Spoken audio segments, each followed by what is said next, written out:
Hello and welcome to my channel. So today we are going to be talking over the latest talking points from the world of motorsport. So in case you don't know who I am, I'm Tino and I run a YouTube channel called Faithless Emo Racing, where we modify my car, we take it on the journey of ownership, but also do a lot in the sim racing world. As I am a keen racer, I've been into motorsport. I remember watching my first Grand Prix in 1991, Spa Grand Prix, and also happened to be the debut of Michael Schumacher. Since then, I've been an avid fan of everything, including Formula E, Le Mans. I have a burning passion desire for the GT1 era and V12s in particular. So Le Mans 2023 is going to be interesting for me. I'm also enjoying things like WRC as well. So if you're liking what you see here and you want to engage with the conversation, because this is a discussion between me and you guys out there, put some comments down below or slap me a message on any of the social medias that you see down here. So this week we have a few talking points. The points that we're going to talk about is mainly revolving around the Japanese Grand Prix. So the Japanese Grand Prix was a few days ago, so we're recording this afterwards. I was lucky enough, because I've been an early start, which I actually quite like. I got to watch the whole Grand Prix live. Often I'm working weekends, so it can be tricky. So my first talking point is going to be the very first start. For me, I feel that this typifies the issues with F1 right now. So it is the fact that the cars physically can't race in wet conditions. Now this is absolutely ridiculous if you ask me. I don't understand why we now have a current product that cannot do wet driving. Now I think the issues with the first start all came because nobody wanted to start on that wet weather tyre. It was the tyre for the conditions, but everybody knew after a few laps it would be useless and then you'd have to pit and take the inters. So everybody tried to take the inters from the start. Now I actually think it was drier at the start than it was at the second restart, and this is the reason why we had the incidences and the crashes that we had, is because everybody was trying to be on the inter knowing it was the better race tyre. Personally, I think that's what contributed to the issues at the first start. If the wet tyre had been a more usable tyre with maybe a better range, people would have probably started on the wet, or at least a few would have, and then we would have had that less of a gamble, but then we also would have had a mix-up, as the wet weather tyres would have had that advantage for maybe, let's say, the first 10 laps. And then as the inter drivers started to get better, less standing water, they would have then come back through and we would have had this nice tug-of-war battle. So this leads me on to my second point, which is wet weather tyres. They are a non-satisfactory product. They are, as the saying would go, not fit for purpose. They do not do the job that they're said on there. They are next to useless. So how can we make it better? Well, I think first of all, Pirelli need to make a better product. They need to make a product that can have a broader range, that can be usable, that is not completely useless. Now, I think that comes in a few forms. Could they make a tyre that maybe disperses water outwards rather than upwards? So I think there's two issues with the wet weather tyre. One is the performance of it, and the other side is the spray. So my thoughts is make the performance better. I think back, and other drivers have echoed this, back in the early 2000s, we had amazing wet tyres and amazing inter tyres, but that was because there was a competition, there was a reason to make it an amazing tyre. Whereas right now, sole tyre supplier, there isn't a reason. So they're not going to make it an amazing tyre. So could they make a tyre though that spreads the spray outwards? We all know that we've now gone to ground effect cars. Now these are sucking the cars onto the ground even more than past years. So that means you're going to get more spray. And we know the idea of these rules was to make the upwash, the turbulence from the back of the car go up higher and away from the car behind, so they could follow. But this also means the same for the spray. So the spray is being sucked up higher and up into the other cars around us. So maybe they could make a tyre with a tread pattern that would throw the water outwards, maybe to the side. Or is there a better way of maybe throwing less water? Now a curveball, what about wet tyres that have a guard around them? My thinking is maybe have a little winglet around the back of the tyre, that just means any spray hits that and then falls back down, rather than going up into the air and causing these visibility issues. So maybe it's something that comes with the tyre as you fit. You go to fit a wet tyre and it has a small guard that you fit on. It's connected to the actual hub or something similar to that. And when you take off the wet tyre, that guard goes as well. I know it's probably not the best solution, but I'm willing to hear your solution. So yeah, put it in the comments what you think you could do to make the wet tyre a better tyre. So now this brings us on to the second restart, or actually, shall we say, the red flagging of the original race. So drivers were struggling, there were accidents, Carlos Sainz lost control. Would he have lost control with the wet tyre? I don't think so. It's just the fact that they were just trying to stay on the inter tyre, because presumably they thought they could just go to the end on that inter tyre. They could just do the whole race, or as much of the race as possible. Now, this is going to be a controversial point. We all know that people complaining about cranes being on tracks is not safe. And I agree. Look what happened to Jules Bianchi. Yes, it wasn't on the track, but I think unpopular opinion is the reason why cranes aren't safe on tracks is because people are always trying to game the system. They're trying to get one over the driver in front or the behind. So my point, there is a yellow flag. I'll actually post it here. There's a little meme that when there's a yellow flag, it means somebody sent it and you've got to send it a little bit harder.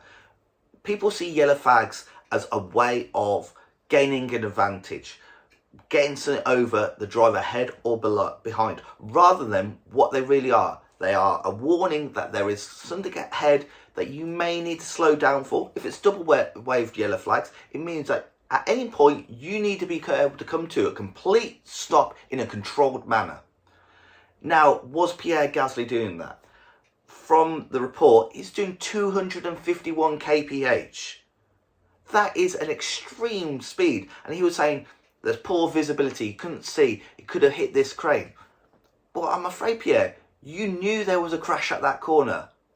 You knew the safety car was out. You knew there was double waved yellow flags, and you're still doing 251 kph. If the conditions were that bad you could not see, why are you going that fast? I think that's just going to cause more issues than it's ever going to solve. And the reason why he's doing that speed is because he wants to catch back up. He wants to keep explore the circuit, see where bits are dry. He wants to, shall we say, game the system. He wants to get a benefit out of this. And that's why he was going this fast. And I agree, the crane should not have been there. And it would have been a tragic accident if he had hit it. But why was he going that fast? Why does he feel the need to make that, get a benefit from a yellow flag, which actually ended up being a red flag? He should have been ready to stop at any point. You're telling me 251 kph, and if there had been a marshal on track, he could have brought that car to a safe stop. No, he could not. Look at things like Le Mans, WEC, when there is a virtual safety car or a waved yellow flag or a slow zone, everybody has to go around on the pit lane speed limiter. It completely neutralises the whole race because everybody is doing exactly the same speed. Why don't we adapt something like that in F1? We already have a pit lane speed limiter. How hard would it be to say, right, when there's a double wave yellow flag or a safety car, you go around with that button pressed consistently and you do not let it go, or otherwise you will get a severe penalty. Why is that not an option? Now, some might complain about, I can't keep the tyres warm or things like that. At least it's the same for everybody. I want to take back, let's look at the Singapore Grand Prix. Look at the incident that almost happened between Max Verstappen and Lando Norris, where they're both trying to game the system and jump the virtual safety car ending. That is going to end in a crash at some point. Somebody is going to go for it, realise they can't while somebody else isn't, and they're going to go straight into the back of them. I can see that happening at some point. And it's all because people see a yellow flag as a way to exploit, a way to get something over somebody else. And I think it's something that the F1 FIA need to look at, because it's only going to get worse. Now we go to the second start. So the second start started behind the safety car. Everybody had to start on wets. But this again shows the mockery of the wet tyre, because of the fact that everybody started on the wets, and as soon as that safety car peeled into the pits at the first opportunity, people were straight on the inters. Now, one of them was Sebastian Vettel, and I was watching his delta closely. He came out, I think it was 37 seconds behind the leader. And within the first sector, he had not lost any time. And within the second sector, he'd already started gaining time on the leader. So bear in mind, he is in an Aston Martin, a vastly inferior car compared to the Red Bull out front.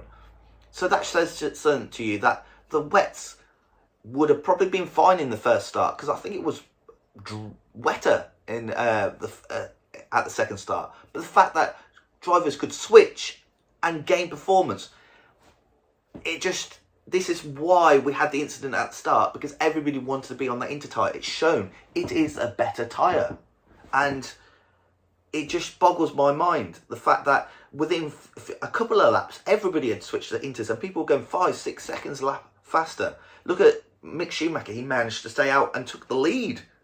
Haas was in the lead for the first time ever, but he soon got gobbled up, and he was just mincemeat, because yes, it is a Haas, but he had no performance on that wet tyre.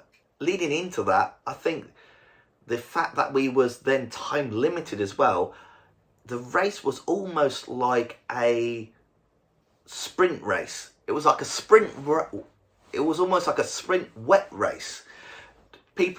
Some of the sprint races have been very much, you start on the tyre and basically you know, I've got X amount of laps and I just need to keep my tyres alive for X amount of laps and just get to the end.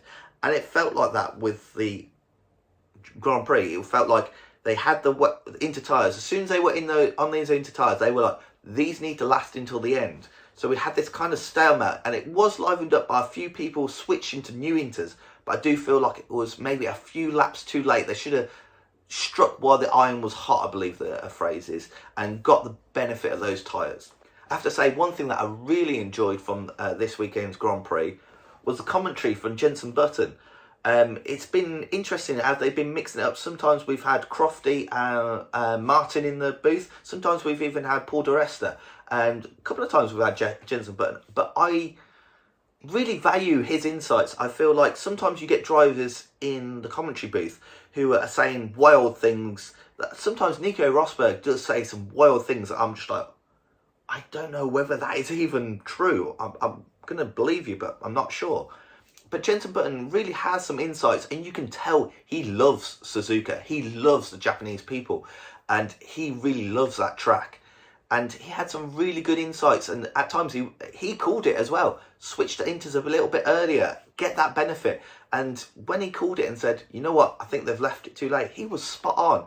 I feel like maybe some drivers are a little bit too out of the loop, but I feel Jenson Button's really connected to the sport still, and I value his commentary, and I thought he did a top-notch job, and it's not an easy job, let's face it. So we moved to the end of the race. I thought the race could have been pretty interesting, but it did feel a little bit stale, as we said earlier, drivers were trying to make it to the end on one set of tyres. But we come to the final lap and the Charles and Checco battle, and I saw it and I thought, going on to the final lap, coming through 130, I thought Charles has got this. There is a big gap. Checco is not going to dive bomb that from that range, but he outbraked himself, went across the chicane, came back out, still ahead. There was a little bit of a tussle, but got to the end, and they gave him a 5-second penalty. My opinion on the 5-second penalty is two factors. One, it was a penalty that was given pretty quickly. The race ended within a couple of minutes before the celebrations had really got underway. We knew that Charles had a 5-second penalty, taking him down to third. Now, why did the penalty come so quick? Yet in Singapore, the penalties which we could see the gap between Checco and that safety car was massive. Yet the decision took ages to come through. Why did that decision take so long when yet this one was done so quickly? And to couple on to that fact, I want to take you back to, I forgot what year it is, I will plumb it in here, but the year when Max Verstappen was under threat from, I believe it was Lewis Hamilton, going into the first chicane in Mexico, outbraked himself and just went straight across that grass, got back on and managed to hold off Lewis Hamilton, and I would say gained advantage because he didn't lose the place, but there was no reprimand, nothing, no penalty. he was just allowed to carry on racing. I find there is a lot of these hypocritical or decisions that go against previous decisions that just don't make any sense to me. I feel like if they were going to let Max keep that he's outbraked himself. He came out of the brake and just literally floored it and went across. Yet you have Charles did something pretty similar, maybe even more understandable because it was in trickier circumstances. It was wet, it was driving, and the tyres were going off. He did a very similar thing, but yet got a 5-second penalty, which sometimes I feel like the FIA maybe make decisions to spice up the show. Now, the show should not be spiced up by decisions that are made by the stewards. The show should be spiced up by the product, what we are watching on track, not by the stewards' decisions. If you think I'm wrong, perfectly, put it down in the comments and let me give your view, and maybe we can revisit that next week. Next, wow, Max Verstappen being crowned champion but not champion.